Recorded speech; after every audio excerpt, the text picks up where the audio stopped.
I've been feeling so down, yeah. Can you tell me why? Can you tell me why I'm down? Yeah. No. Pretty Caroline.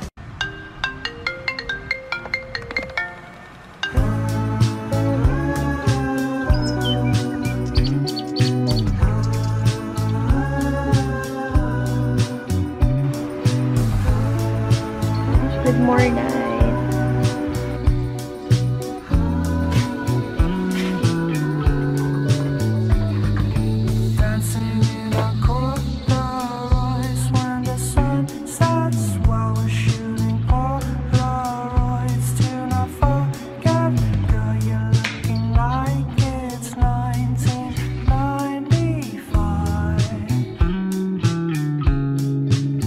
Just run away together, chase the weather, live a life written in love. Hey guys! So it's Nicole here and welcome back again for another video. So for today's vlog, usapan ko ngayon yung bago kong work or my new job as a call center agent. If matagal na kayong nanonood ng mga vlog ko, you already knew that I work as an online English teacher. I make vlogs about online English teaching. But ngayon, I tried a different industry. I decided to change or switch my career path. I work as a technical support representative. Para din siyang customer service but more on technicalities kayo. I'm handling a television account. Nasa US time zone ako. That's why I'm working night shift. So actually, kagigising ko lang. It's currently 6 PM ngayon ng gabi. Reason why hapon ako nagising because I have work later around 10 PM ng gabi. And it's currently second week of work ko na ngayon, this Monday. And it's on-site. So, on-site training siya sa una. And then after on-site training, you can request a work from home. Dati kasi, yung training pa lang is at home na. Hindi na kayo mag-training on Zoom, on Google Meet. But ngayon kasi, kailangan na mag-on-site training sa mga BPO companies. So, if you are asking me sa Instagram, if work from home ba to or on-site, it's actually on-site at first sa training, and then afterwards, after mo magkaroon ng experience sa site, is doon ka pwedeng mag-work from home. I grabbed that experience, guys, kasi gusto ko talaga switch ng career path. Gusto ko may iba akong skills na na-experience and ma-develop yung skills ko and character ko. Habang, you know, bata pa ako, gusto ko lang ma-experience yung customer service, yung night shift. I'll check if kaya ko ba. Actually, mahirap siya and kinakaya ko pa rin hanggang ngayon. Especially sa trainee batch namin is ako lang yung walang work experience, and I'm really happy because I got to experience and work with sa mga taong tenured na, like may experience na, I can still learn with them. I am working on Sitel, and Sitel, it is a BPO company on Ortigas. So, medyo malayo siya. But okay naman kasi may shuttles naman, may MRT, mabilis naman yung MRT so far. And kasama ko dun yung friend ko, si Shaira. If napanood niyo yung videos ko about call center, is kasama ko rin siya doon. So guys, sorry pala if natagalan yung pag-upload ko ng vlog na to. Talagang na-busy lang ako. And medyo na-culture shock ako sa bago kong work kasi night shift siya. Nag-on-site ako. So, which means na nagda-travel na ako from Bulacan to Ortigas. If meron kayong question, if gusto nyo bang gumawa ko ng vlog sa application process ko, yung pag-hired sa akin, or mga interview tips, yeah, gusto kong gumawa nito actually, just comment down below yung mga request nyo. So, by the end of this video, I am going to show you guys my top 5 adjustments or experience and realizations ko from working as an ESL teacher up to the BPO industry. By the way, I am going to make a short day in a life. Kung ano ba yung itsura ng day ko working as a call center on-site. This vlog is just a short silent vlog. Hindi ko alam kung magiging silent, but it's just a short vlog. Kasi sobrang hirap mag-vlog sa company, especially bawal yung mga phones. Naman pwedeng lagi ako may hawak ng camera. So, ano lang siya, like montages lang siya. So, ayan, see you later na lang. So, ayun, I hope you enjoyed this vlog. And so, just keep on watching.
Hi guys! So kakarating ko lang sa office. Grabe pagod yung biyahe.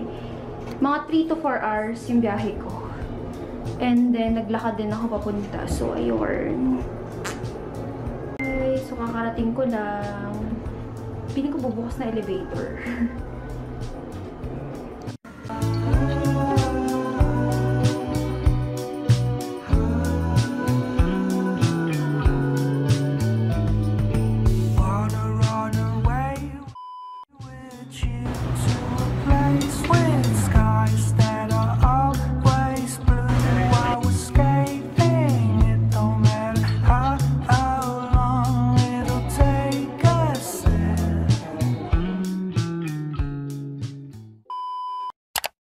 So for today, I will share you guys my top 5 adjustments, realization na experience ko while working as a call center agent for the first time.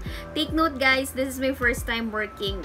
So ito yung mga realizations ko, and then gusto ko lang i-share sa inyo guys, might as well na baka ma-experience nyo to in the future. If galing ka sa work from home, tapos bigla kang nag-transition into on-site work. Sobrang daming pagbabago. Akala ko dati multitasker na ako. Pero hindi pala guys. Sobrang magkaiba talaga when you are working from home sa on-site and ESL teacher sa BPO industry. Sobrang magkaiba siya. And ito yung top 5 adjustments na ginawa ko. And let's start. Actually, itong first one is super babaw lang niya. Hindi ko alam if it will make sense sa iba. Ayun, so para sa akin, sobrang nag-adjust talaga ako sa pag-prepare. Lalo na bigla akong hindi nasanay mag-ayos before work. Rekta ako pagkagising, trabaho na agad. Ngayon is you need to allot time to prepare sa pagligo, sa pag-aayos ng bag mo, yung mga ganyan. Na pagpili ng OOTD. If you are working from home, hindi mo na kailangan lahat ng yan. But I'm really thankful that YesStyle sent me some of their clothes. So, actually, hindi pa to lahat. Meron pa doon sa baba. But these are some of the clothes that they sent me. There are denims. We also have brown, nude colors. And meron din tayong mga knitted sweaters and shirt here. So, this is really perfect for office wears. Ito yung mga pwede mong i-OOTD sa office. Lahat ng mga clothes na ipapakita ko in this vlog by YesStyle. I got these clothes for free guys, and you could also get them for free. So you could apply at YesStyle Influencer.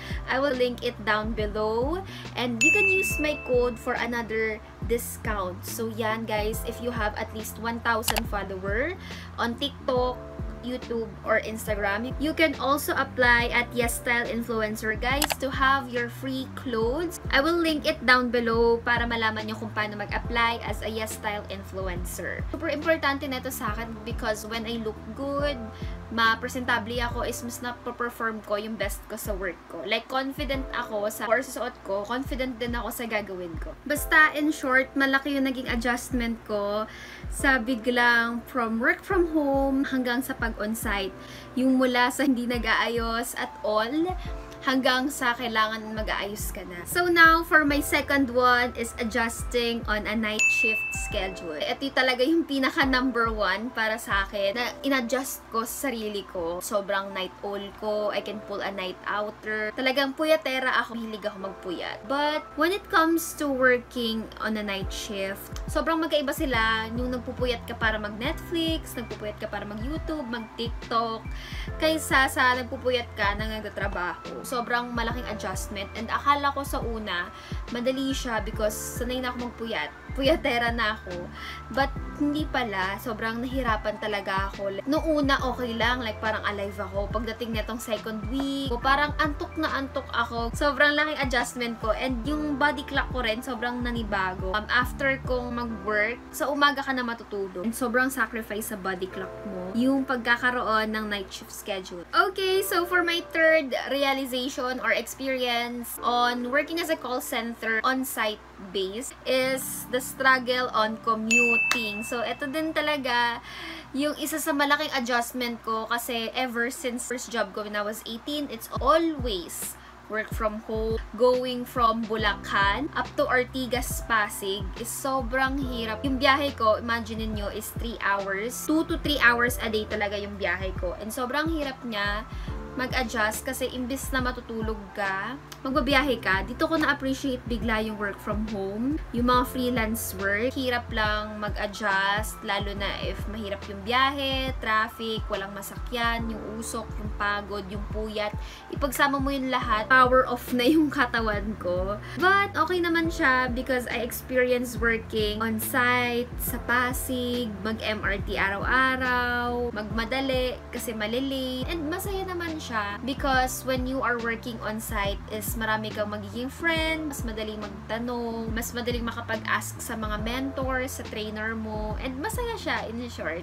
It's just that kapalit neto is yung pagod mo sa biyahe. Masaya ako dahil na-experience kong mag-on-site work. And for my fourth one is yung stable salary. So, dahil nga full-time ako and then night shift worker pa ako, bigla akong na-experience yung malaking sahod, yung hindi naman sa totally malaki ha, like stable na lang sabihin natin. Because when you are in a freelance work, hindi ka sure sa salary. Depende yung salary and then yung struggle if nag-brown out, bawas sa salary. And dito naman sa on-site, sobrang laki no difference niya sa work mo as a freelance kesa yung stable talaga in a BPO industry. Lalo na if nag-on-site ka because it has transportation allowance, rice subsidy, clothing subsidy, basta ang dami niyang benefits.